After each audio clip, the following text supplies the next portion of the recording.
बल्कि यहाँ मैं खास तौर से शुक्रिया अदा करूंगा जनाब असदुद्दीन ओवैसी साहब का।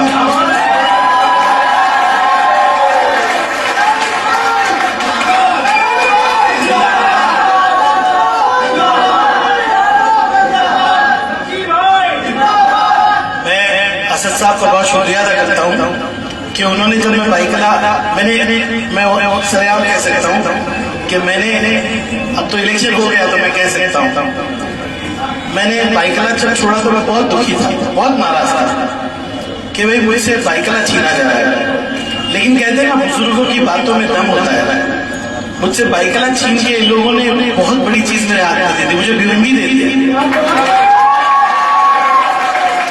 तो आसिफ भाई और असद साहब ने जो मुझ पर भरोसा किया, मेरे लिए कैंपेन असद साहब ने किया, मैं असद साहब के साथ साथ एमआईएम के हर नेता, हर कार्यकर्ता का तहे दिल से शुक्रिया अदा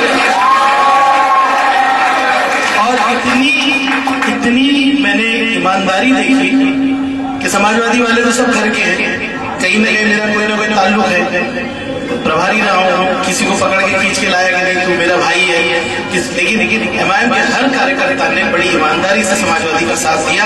और मैं आज ऐलान करता हूँ कि हाँ, हम अगर आमदार हैं तो समाजवादी पार्टी और एमआईएम के आमदार।